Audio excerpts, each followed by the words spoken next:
Hello YouTube. Welcome back to another episode of Dad's Rad Fords. Today we're getting into a normal day-to-day style working video here at the shop. Not playing with hot rods. But I got a great friend of mine's truck here for some repairs. Let's get into it. Let's get outside, pull it in the shop, see what's going on.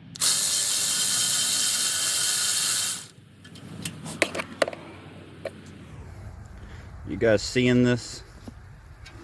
Not good. This ain't no boat. We don't got water-cooled manifolds on this unit. Let's get it inside. I'll tell you more about what the problem is.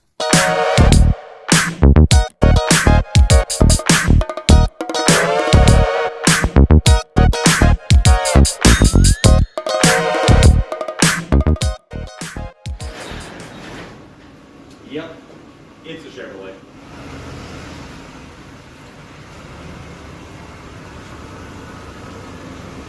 You guys saw the clip of the water running out of the manifold bolt hole.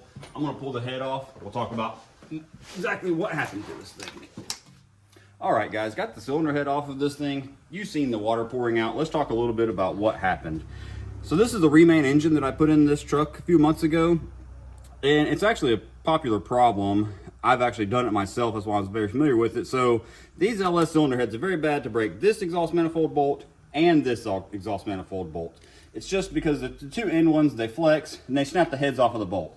What happens is, where the problem lies, is when you go to drilling these bolts out and extracting them, if you go too far with your drill bit, you will end up in a coolant port. I've found out by doing it myself, especially on this back one where it's a real pain in the butt in the truck and you're just drilling, you think you got it close enough and you go just a little more, and then you see antifreeze and you realize this is the point, you frigged up. Okay, so that all being said about the broken bolts and whatnot, now, it's not that big of a deal. I know I'm not the only person that's done it. Anybody that's done any amount of LS work has found this problem.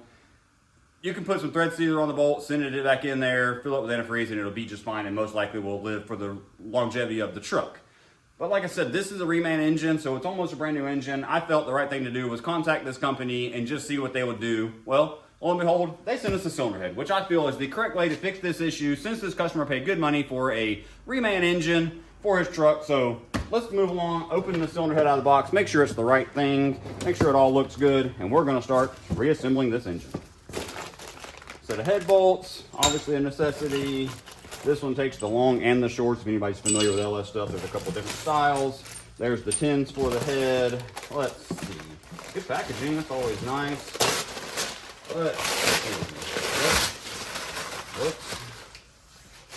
Looks like a cast iron LS head to me. We'll finish unboxing this, get it ready to go over on the truck, and get right back to you.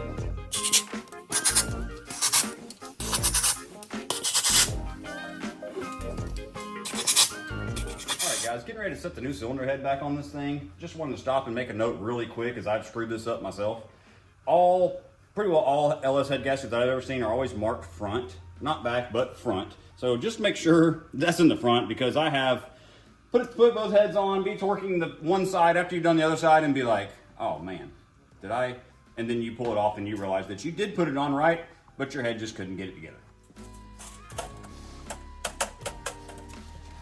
One more thing before I stick this cylinder head in. Sometimes on the driver's side of these Silverados, certain eras, that's really close to the head bolt. So, and that's actually, this is a thing on several engines. If you've done any diesel work in your life, you realize that cylinder heads are really tight. So, quick tip, if you zip tie, this back bolt will not come all the way out of the head with it on there. Therefore, also, it will not go back in the head with the cylinder head already in place. So what I do, take a couple zip ties, wrap it around here, get you something going on, a couple zip ties, anywhere you can get it to. Put maybe one around the valve spring, and then just cinch the bolt up. And while you're messing around, fumbling around with the head, it won't fall out.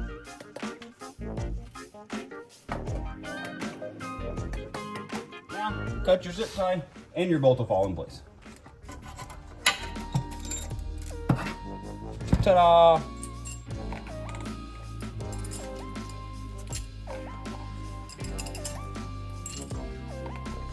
You always want to lubricate your head bolt with some sort of ATF, engine oil. This generic ATF was the closest thing by the workbench, so that's what we grabbed.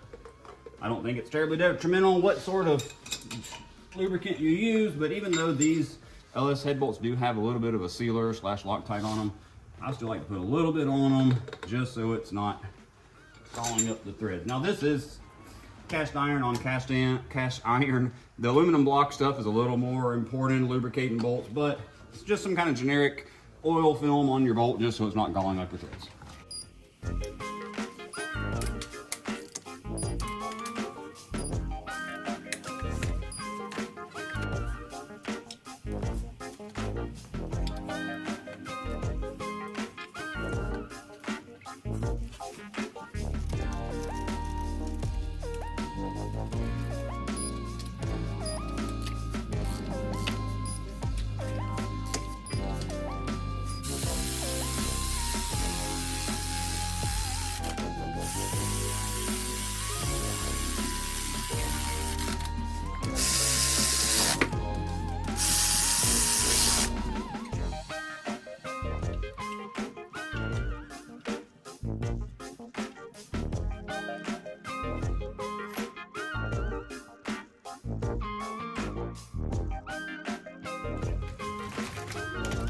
All right, guys, intake manifold back on. We're on the home stretch, putting this unit back together.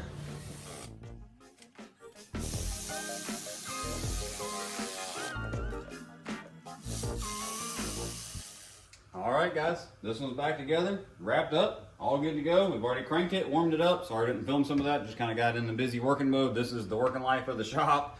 Yeah, another quality repair, ready to return to the customer, send on out the door. Thank you guys for watching. Come back around for the next one.